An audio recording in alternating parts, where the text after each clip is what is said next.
घर छोटा हो या बड़ा, एक क्लीन एंड ऑर्गेनाइज्ड घर किसे पसंद नहीं आता। बस कुछ रूल्स फॉलो करने पड़ते हैं। कुछ ऐसे हैबिट्स जो मैं अपने रूटीन में लेके आई हूँ, जिसकी वजह से मेरा लाइफस्टाइल चेंज हो गया है। बस वही रूटीन हैबिट्स, कुछ रूल्स जो मैं आपके साथ में शेयर करने वाली हूँ और आपके साथ में शेयर करना चाहती हूँ। और बढ़ते हैं हम अपने इस ब्लॉग की तरफ।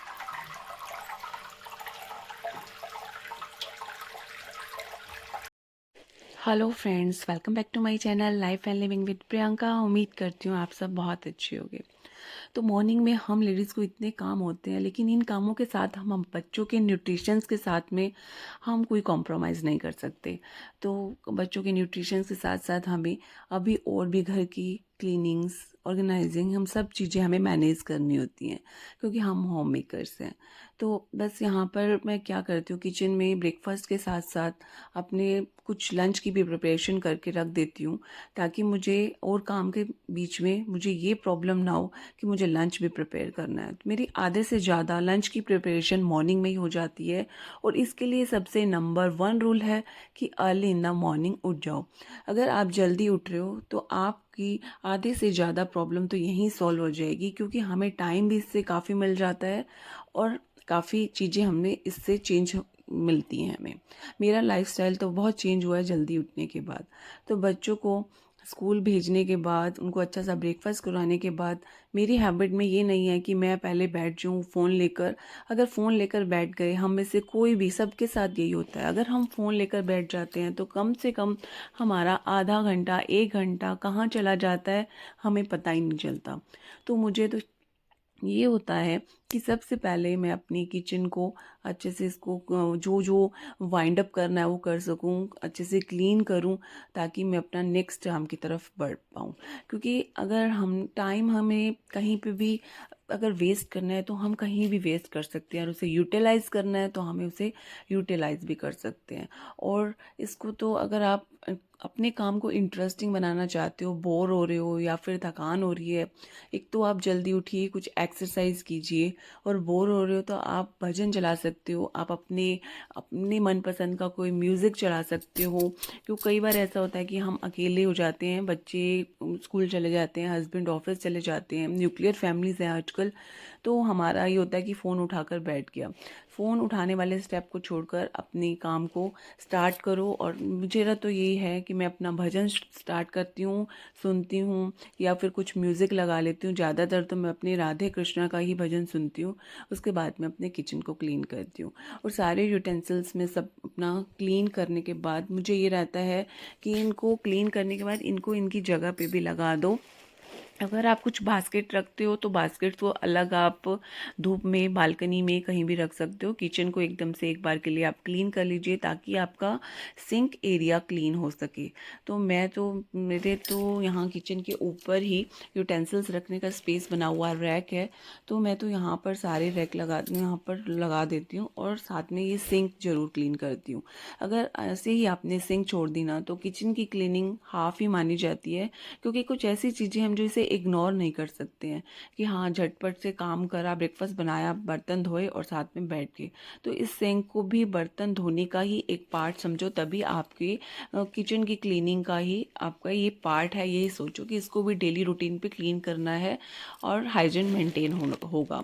तो मुझे तो ये है कि डेली बेसिस पे ही मैं किचन के सिंक को क्लीन करती हूँ, उसके बाद ड्राई करती हूँ, ताकि अगर नेक्स्ट टाइम जब मैं लंच या डिनर के लिए अपनी किचन में आऊँ, मेरी किचन मुझे नीट एंड क्लीन मिले।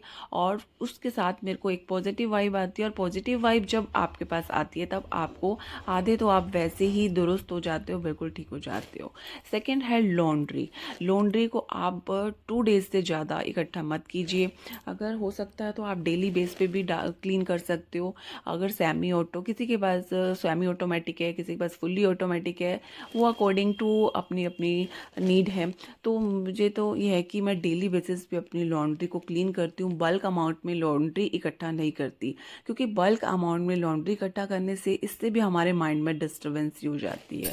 और थर्ड है अपना बेड को बनाना। बेड को बनाने के साथ साथ में बहुत सारी चीज़ें होती हैं जो हमें इसे इग्नोर नहीं कर सकते हैं। तो अभी कुछ लोग तो ऐसे होते हैं कि उठते ही साथ भी हम अपना बेड बना सकते हैं, लेकिन हम जब तो जल्दी उठ जाते हैं, लेकिन हमारे बच्चे, हस्बैंड वो सब सोए होते हैं, तो हम उनकी नींद नहीं डिस्टर्ब कर सकते हैं। तो कोई बात नहीं, सेकंड या थर्ड नंबर पे आप अपने बेड को बना सकते हो। अगर आपको बेडशीट चेंज करनी है तो कर सकते हो, अदरवाइज़ आप उसी को ही क्लीन कर सकते हो। और बेड को बनाने के बाद भी हमें ऐसा लगता है कि हाँ, एक अलग से हमारा काम हो गया। काम क्या हो गया है, हमें मतलब जब हमें क्लीन घर दिखने लगता है ना, तो हम स्टेप बाय स्टेप, हम खुद से हमारा स्टेप उठता है कि हम नेक्स्ट अपना काम करें। और ये क्लीन घर ही हमारा मोटिवेशन है। मतलब हमारा जब हम क्लीनिंग हमें दिखती है तो हमारा मन और भी करता है उसे क्लीन करने का, ऑर्गेनाइज करने का। अगर घर फैला है, गंदा है, तो हम खुद भी इस तरह से डिस्टर्ब हो जाते हैं। तो अपने इसको बेड को बनाना भी बहुत ज़्यादा ज़रूरी है। और जब जिस दिन बेडशीट चेंज होती है, तब आपने देखा होगा कितना अलग से हमें एक वाइब्रेंट मिलती है बेडरूम में, कि आज हमारे बेडरूम में कुछ अलग सा हुआ है।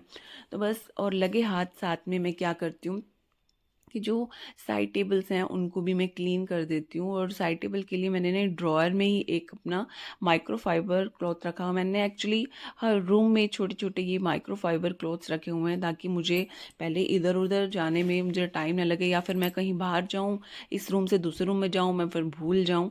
तो मैं जब एक ही रूम में रहती हूँ तो उस रूम का पूरा काम उसे क्लीन करके फिर ही नेक्स्ट रूम में जाती हूँ। और बस यहाँ पर ही मैं यहाँ साथ में ही ड्रॉअर में ही रख लेती हूँ माइक्रोफाइबर, और इनको वीकली बेसिस पे मैं सारे क्लोथ्स को क्लीन भी कर देती हूँ।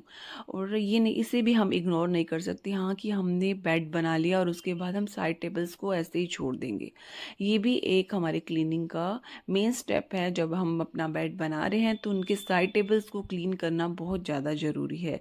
इसी से ये हमारा घर क्लीन एंड ऑर्गेनाइज होगा। एक्चुअली हम साइड टेबल्स पे बहुत सारी चीज़ें ऐसी होती हैं जो हम रख देते हैं रात के टाइम पे। और क्योंकि साइड टेबल्स की हमारी ये पानी की बोतल हुआ, कुछ भी मंचिंग के लिए रख देते हैं, तो इसको क्लीन करना भी डेली बेसिस पे एक क्लीनिंग का बहुत बड़ा रूल है, कि साथ साथ बेड के साथ आप साइड टेबल्स भी क्लीन कर रहे हो। तो अब मैं सेकंड में बच्चों के रूम में आ गई, और बच्चों के रूम में भी साइड टेबल्स पे पता नहीं क्या क्या रखा होता है। कई बार उनकी बुक्स भी रखी होती हैं या उनके टॉयज़ भी रखे होते हैं। तो बच्चे हैं, बच्चे तो अपना काम करेंगे ही, लेकिन हमें भी अपना काम करना है। जो भी साइड टेबल पे लगे हाथ, जो लैंप हैं या कुछ है, उनको भी साथ साथ क्लीन कर देना चाहिए, ताकि उनके लिए, हम इन चीज़ों के लिए, छोटी छोटी चीज़ों के लिए ना कोई डे नहीं सिलेक्ट कर सकते हैं। जो ये डेली रूटीन पे अगर हम इन्हें क्लीनिंग करेंगे, तभी हम अपने घर को क्लीन एंड ऑर्गेनाइज कर पाएंगे। अब देखो, बच्चों ने ब्रेकफास्ट किया, स्कूल चले गए, उन्होंने तो सब टेबल को इधर उधर बिखेर दिया और गंदा हो गया, मैसी हो गया। लेकिन इस मैसी को भी हमें साथ ही साथ क्लीन कर देना चाहिए। और ये नहीं कि इसे ऐसे ही छोड़ के अब सिर्फ आप चेयर लगा दो तो बस बन गया।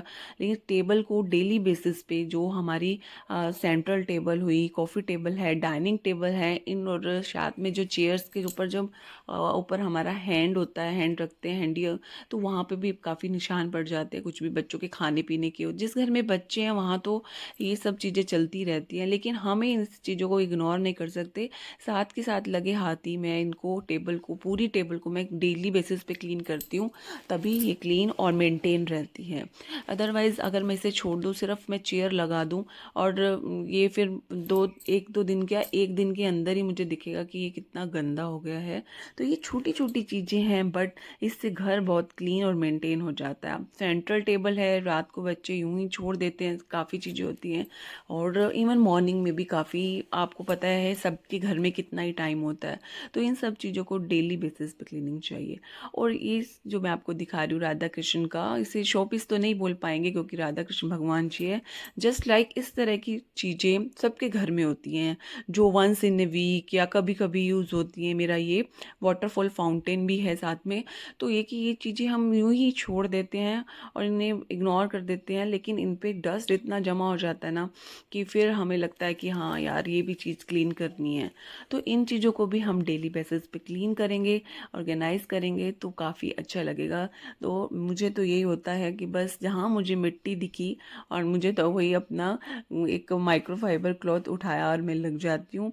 तो इस चीज़ें को कोई भी शो पीस है घर में कुछ है, आपको जहाँ भी मिट्टी दिखती है उसे डेली बेसिस पे आप क्लीन करोगे तो आपको कभी भी वो चीज़ें बर्डन नहीं लगेंगी कि हाँ मुझे एक वीक में एक दिन में क्लीन करनी है। छोटी छोटी चीज़ें जहाँ भी आपको कभी भी कहीं भी डस्ट दिखती है उसे आप क्लीन कर सकते हो। तो बस यहाँ पर ये क्लीनिंग का काम हुआ है। और ये जो इंडोर प्लांट्स हैं ये हमारे घर को एक कह सकते हैं कि ऑर्गेनाइज करने में या अपने घर की ब्यूटी को बढ़ाने में बहुत ज़्यादा इसका इम्पोर्टेंट रोल होता है, लेकिन उतना ही रोल इसको मेंटेन करने का होता है।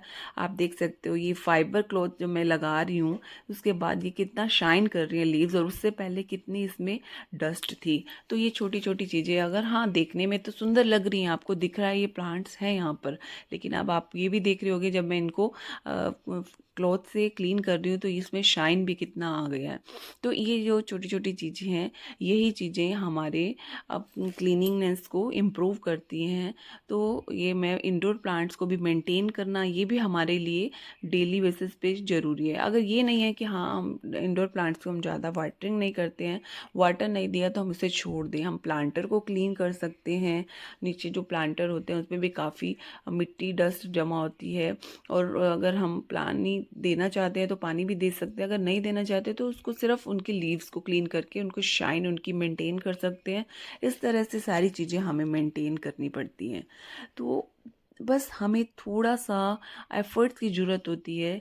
अगर हम चाहें तो किसी भी तरह से हम अपना टाइम किसी भी फ़ोन से या किसी से चैट कर लें या फिर यूट्यूब देख लें, इस तरह से हम कहीं से भी अपना टाइम अपना यूटिलाइज़ क्या वेस्ट कर सकते हैं। लेकिन हम अपने ही घर में अगर कुछ अपना थोड़ा सा टाइम फ़ोन से हटकर टीवी से हटकर अगर थोड़ा टाइम हम अपने घर को देते हैं तो अपना घर कितना एक हम खूबसूरत बना सकते हैं, और कितनी पॉजिटिव वाइब्स आती हैं जब हमारा घर एक क्लीन होता है। और ये चीज़ भी मत इग्नोर करना जो मैं आपको अभी दिखा रही हूँ। कई बार हम ऐसे करते हैं जो हमारी बास्केट्स होती हैं आलू प्याज वाली की, हम अगर एक दिन पहले सब्जी लेकर आए हैं तो उसे यूं ही रख देते हैं और नेक्स्ट डे उसमें यूं ही डाल के छोड़ देते हैं। तो मैं तो पहले अपनी इस बास्केट्स को जो भी पहले होता है उसे सब निकालती हूँ और फिर उसे पहले यूज़ करते हैं, और उसे पहले यूज़ करने के लिए इसको मैं ऊपर रख दूँगी। और जो भी आलू प्याज के नीचे जैसे भी जो भी नीचे का कचरा होता है उन सबको क्लीन करते हैं। इस तरह से हमारे ये बास्केट्स में भी ज़्यादा गंदा भी नहीं होता, और बास्केट्स के नीचे मैं तो वैसे भी काफ़ी चाहे पॉलीथीन्स वाले मैट बिछा लेती हूँ या फिर कुछ छोटे छोटे कुछ भी हमारे घर पे पड़े होते हैं एक्स्ट्रा पॉली बैग्स मैं वो बिछा लेती हूँ। तो ये जो डीआईवाई बास्केट्स हैं ये भी मैंने आपके साथ में शेयर की हुई है किसी व्लॉग में। तो बस इस तरह से जो छोटी छोटी चीज़ें हैं ना वही हमारे क्लीनिंगनेस को मेंटेन करती हैं, जो हम इसे इग्नोर कर देते हैं या फिर अपने लेज़ीनेस का शिकार बना देते हैं। तो सिर्फ अपने लेज़ीनेस को छोड़ के अगर हम ये सब चीज़ें करें ना तो वो काफ़ी हमारे लिए अच्छा है। तो बस यही चीज़ें मैं आपके साथ में शेयर कर रही हूँ, क्योंकि मेरा मोटिवेशन ही यही है कि मैं ईच एंड एवरीथिंग जो मेरी यूट्यूब फैमिली है मैं उनके साथ में शेयर करूँ ताकि उनको भी कुछ इंस्पिरेशन मिले कि ये सब चीज़ें करने में उनका भी काम ईजी हो जाए। कुछ तो ऐसा होता है कि हम लोग देखते हैं और उसके बाद में हमें भी मोटिवेशन मिलती है और हम एकदम से अपना काम करने स्टार्ट करते हैं। तो ये अब यहाँ पे जो किचन के टावल्स हैं इसे हम इस तरह से नहीं छोड़ सकते हैं। ये भी अगर हम इसे मैं तो डेली बेसिस पे ही इसे क्लीन करती हूँ क्योंकि ये गंदे होते ही हैं। आप देख सकते हो इसमें पानी भी अब कितना गंदा आ गया है। तो डेली नहीं तो वन डे छोड़ के अल्टरनेटिव डेज पे आप इसे क्लीन कर सकते हो। मेरे किचन के टावल्स ये भी क्लीन की एक क्लीनिंगनेस का पार्ट है किचन की, क्योंकि जो छोटी छोटी चीज़ें हैं ना हम इसे इग्नोर कर देते हैं। लाइक डस्टबिन है, इसको भी डेली बेसिस पे मैं क्लीन करती हूँ, तभी मुझे इस होम में एक क्लीनिनेस एंड हाइजीनिक मेंटेन हो पाता है। क्योंकि अब डस्टबिन है टावल्स हैं इन्हें डेली बेस पे क्लीन करना ही बनता है। सिंक हो गया, इस तरह की चीज़ें। और अब ये वॉशरूम्स हैं या फिर इससे चाहे आप नहाने से पहले, नहाने के बाद, जिस तरह से आपको टाइम मिले, तो इन्हें भी आपको डेली बेसिस पे ही क्लीन करना बनता है। ये जो छोटी छोटी चीज़ें, इन चीज़ें को हम अपनी लाइफ में एक्सेप्ट करके, अपनी लाइफ में अपना के हम अपने घर को एक अच्छा सा माहौल, अच्छा सा क्लीनिंगनेस दे सकते हैं। तो यही सब चीज़ें आज मेरे व्लॉग में थी और मुझे ये छोटी छोटी चीज़ें आपके साथ में शेयर करना बहुत अच्छा लगता है। अगर मेरे व्लॉग आपको कहीं यूज़फुल लगते हैं, इंटरेस्टिंग लगते हैं, तो इसे लाइक, शेयर और सब्सक्राइब करना मत भूलिएगा। और इसके बाद लास्ट और बहुत इम्पॉर्टेंट स्टेप मैं आपको बता रही हूँ, हमारा नाइट रूटीन। नाइट में आप देखो, सुबह से ही क्लीन किया हुआ घर नाइट में उसकी क्या हालत हो जाती है। लेकिन सोने से पहले मेरा तो डेली का ही ये रूटीन है, जो मैंने अपने हैबिट में रूटीन लाया हुआ है कि सारे ये जो डाइनिंग टेबल पे जो बच्चों ने मैसी किया हुआ है उसे भी क्लीन करना, क्योंकि जिस घर में बच्चे हैं वो ये सब चीज़ें तो चलती ही रहेंगी। और सेंट्रल टेबल है और सोफ़ा पे जो भी कुशन वुशन बच्चे गिरा देते हैं, या फिर क्योंकि टीवी है, लिविंग है यहीं पे, तो सब बच्चे यहीं बैठे रहते हैं और अपना काम वाम खेलना, ये सब चीज़ें छोटी छोटी चलती रहती हैं। घर तो गंदा होगा ही, लेकिन मैं बोलती हूँ ना, ये क्लीनिंग, ऑर्गेनाइजिंग, ये घर को ऑर्गेनाइज करना, मेंटेन करना, एक ये साइकिल है, एक एंडलेस है। ये नहीं है कि एक बार कर लिया और उसे छोड़ दिया। ये एक तरह का साइकिल है जो चलता ही रहेगा। बस नाइट में मेरा ये रूटीन रहता है और इस रूल्स को फॉलो करने में भी हमें, हमारा मॉर्निंग बहुत ईजी हो जाता है, हमें दिखता है ईजी क्लीन घर।